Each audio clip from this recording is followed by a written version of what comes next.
E aí, pessoal do YouTube, seja bem-vindo a mais um vídeo da série China Mitológica. Eu sou o Primo Mandarim, tenho certificado em língua chinesa pela Universidade de Tsinghua. E no vídeo de hoje, eu vou continuar apresentando sobre o personagem do mestre alquimista. Lembrando que estes personagens você pode conferir aqui no site www.primomandarim.com. E se você é novo, não se esqueça de se inscrever no canal. Então aqui no lado da região esquerda eu havia aberto uma aba e clicando aqui vocês vão então para o mapa da dinastia Han Oriental. Eu vou clicar ele agora. Bom, então eu estou aqui na dinastia Han Oriental. A gente avançou vários milhares de anos, né, a partir do clássico das montanhas e mares, e a nossa nave então pousou aqui nessa ilha aqui. Tá aqui atualmente a gente conhece como Taiwan. Eu vou abrir o mapa aqui e vocês então conseguem ver que a gente está então sobrevoando o mapa da China, né? Atual, só que eu implementei uma nova função aqui que quando vocês clicarem aqui no lado direito em cima, que está escrito ocupação, vocês vão ver que a dinastia Han Oriental ela tinha esta ocupação territorial que está demarcado em vermelho, tá? Então não é o mapa como a gente vê hoje, tá? Ela era muito menor do que comparado com hoje, mas a gente vê que na dinastia Han Oriental eles não abriram mão desta passagem aqui que vocês estão vendo aqui. Então, antes de eu falar sobre o personagem desta história, primeiro eu queria aproveitar esta dimensão, né, deste projeto, deste mapa novo que está aqui, para falar algumas coisas que eu acho interessante. Então, eu vou criar alguns novos marcadores hoje, junto com vocês. Eu vou aqui na minha biblioteca de imagens e eu vou criar, deixa eu ver. Tá, então eu acabei de criar um novo personagem que se chama Pan Chao. E esse Pan Chao eu vou colocar aqui. Vou deixar ele aqui. Deixa eu preencher aqui o nome dele, para não esquecer.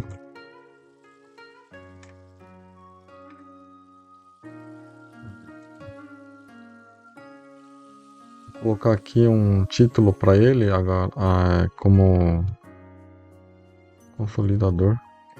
Eu não sei se vai ficar muito comprido. Vou colocar aqui Conquista da Rota das Conquistador. Conquistador da Rota da Seda. Ficou muito comprido, depois eu tento diminuir ela.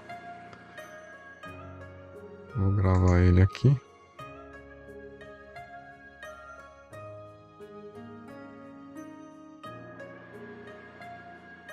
Bom, então ficou aqui o nosso novo marcador, que se chama Pan Chao. Vocês depois podem abrir para ver. E ele é o conquistador da Rota da Seda. Então o que acontece é que na dinastia Han Oriental, quer dizer, na dinastia Han Ocidental, tá? Não é oriental, a ocidental que precede este mapa, a gente tinha um personagem que se chamava Zhang Qian. Esse Zhang Qian, ele foi o descobridor da Rota da Seda, que é por meio deste canal aqui que, então, depois na dinastia Han Oriental, esse Pan Chao, ele acabou consolidando a Rota da Seda e permitindo então que os produtos fabricados aqui na China, as novas invenções, como por exemplo a seda, o papel e outras coisas, acabavam por escoar por este canal e indo em direção ao Oriente Médio, né? Passando pelo Oriente Médio e chegando então em Constantinopla, que era a antiga capital da Roma Oriental. Então, e além disso, ele também se bifurcava e parte dos produtos também iam para a capital do Egito, que é o Cairo. Tá? Então essa rota foi uma das rotas mais importantes na dinastia Han Oriental. E isso foi possível por meio deste personagem aqui, o Pansal. Então agora eu vou criar um outro marcador. Vou na minha biblioteca de imagens novamente. Eu vou criar aqui ó, uma fortificação que ficava aqui na Yeman-Quan, que ficava aqui. E eu vou criar mais um personagem, que é o General Zhongli, que eu vou colocar aqui. Depois eu dou uma arrumada aqui no tamanho das fotos, tá? Então, aqui no norte da dinastia Han Oriental, a gente tinha este personagem que eu já criei, já deixei ele preparado, que se chama Xiongnu do Norte. Em chinês a gente chama de Pei Xiongnu. E esses Xiongnu do Norte, eles frequentemente atacavam, eles desciam a região norte, que a gente conhece como Mongólia Interior, tá? Depois você entra no Google Maps e procura pela Mongólia Interior, que atualmente faz parte da China, tá? Mas naquela época o Xiongnu do Norte ocupava a região do Mongólia do Norte e eles desciam frequentemente por meio desta passagem que vocês estão vendo aqui, que se chama Yeman-Quan, e por meio desta passagem eles queriam então invadir em direção ao sul da dinastia Han Oriental. E foi por isso que nessa região de Yemen-Quan, que faz parte da muralha chinesa, então foi construída uma fortificação, tá? E tá com o nome errado aqui, tá? Depois eu arrumo. Mas essa fortificação, então, ela é uma região bastante íngreme, muito fácil de defender, porque você estando na posição mais alta, é muito fácil de você conseguir visualizar o que está acontecendo. E é muito difícil para o Xiongnu do Norte conseguir atacar. Então é uma posição estratégica muito boa para defender o território. Então, quando os Xiongnu's invadiam esta região aqui, o imperador da dinastia Han Oriental, ele designou que este personagem aqui, que é um general, tá? Esse general, eu acho que ele é um personagem fictício, tá? Ele não existiu, mas ele faz parte então da mitologia desses 8 imortais que eu tô contando. Então, vamos fazer de conta que o imperador ele designou que este personagem aqui, que se chama Zhong Liquan, eu vou colocar o nome dele aqui. Eu vou colocar ele de General Zhongli. Então o General Zhongli ele foi designado para proteger essa fortificação e ele era um general bastante sábio. Então o General Zhongli ele lutava com o coração de um guerreiro, mas ele tinha a alma de um sábio. Por mais que ele conseguisse ganhar todas as batalhas, ele sempre tentava evitar a guerra quando pudesse. Então ele poupava os inimigos rendidos e ele acreditava que nenhuma vitória valia o sangue dos inocentes. Então, enquanto ele liderava as suas tropas nessa região do norte da China, aqui na capital, tá? Aqui a capital da dinastia Han Oriental é Luoyang. Aqui na capital tinha um ministro que se chamava Guo Shanshu, tá? E este ministro que vocês estão vendo aqui, ele invejava muito a fama do general Zhongli, tá? E por isso, então, esse ministro ele era responsável pelos assuntos do norte, tá? Então tudo que se tratava da região norte era ele o responsável.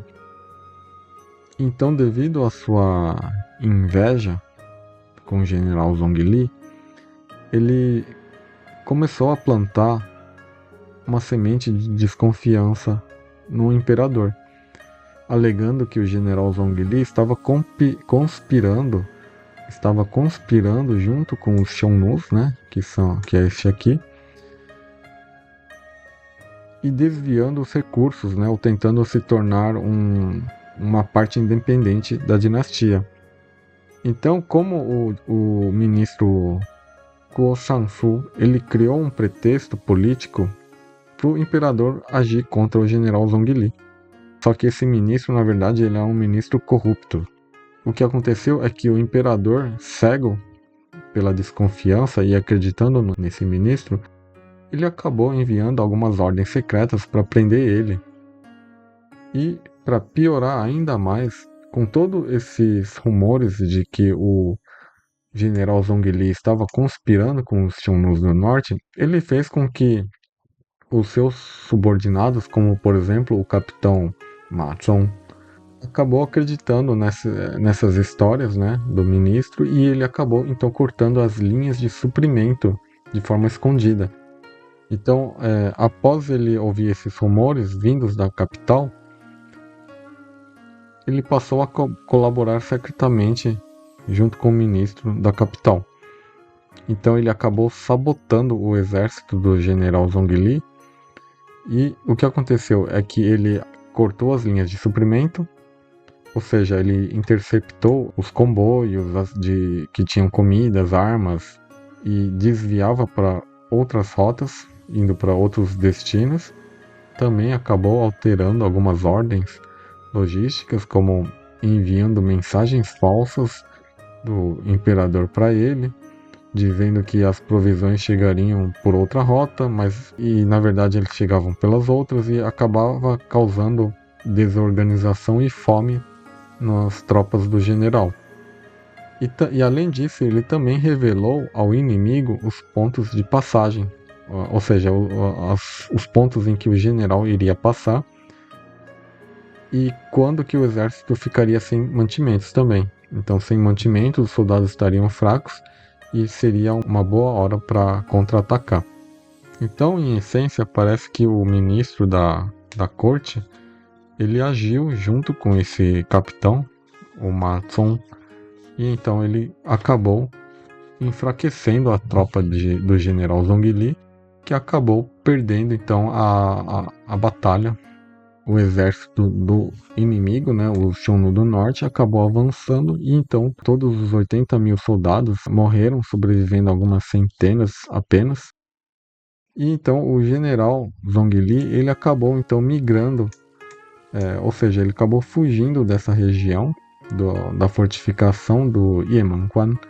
Ele atravessou esse rio e acabou indo em direção a este ponto aqui, que a gente chama de Chang'an, que é a antiga capital da dinastia Han Ocidental.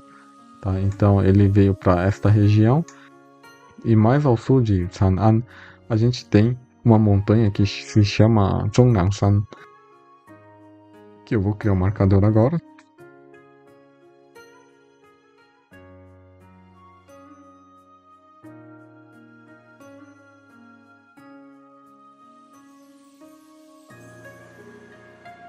E é este marcador que vocês estão vendo aqui.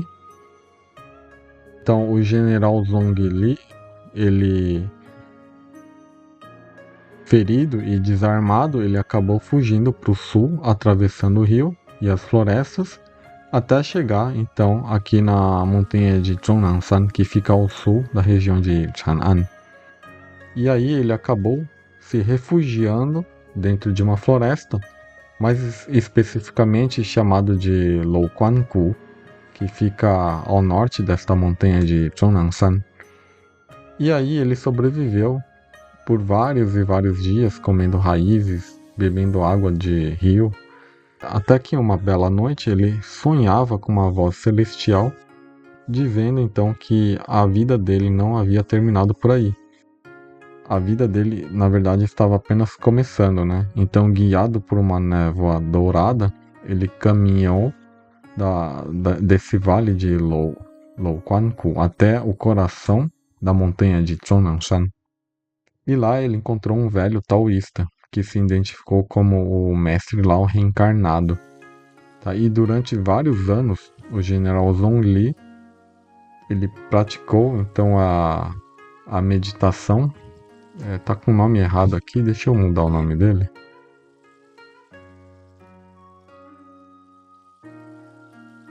General Zhongli.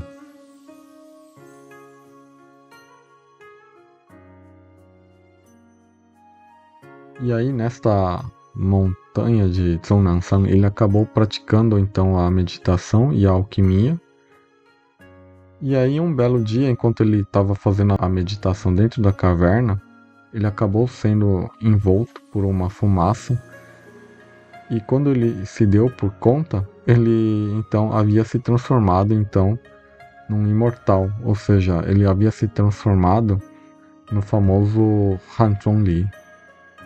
Então, este personagem que vocês estão vendo aqui, ele é o general e ele se transformou então naquele personagem central que a gente viu no mapa anterior, que eu vou voltar agora. Então aquele personagem que vocês viram anteriormente, o general, ele se transformou então no mestre alquimista, que é este personagem aqui, que segura um leque de bambu, que a gente chama de Pachao Shan. Tá? E ele fica com a barriga exposta, como se fosse um Buda, né? Uma pessoa totalmente descontraída, relaxada, sem nenhuma preocupação. E a gente então acaba chegando na conclusão, tá?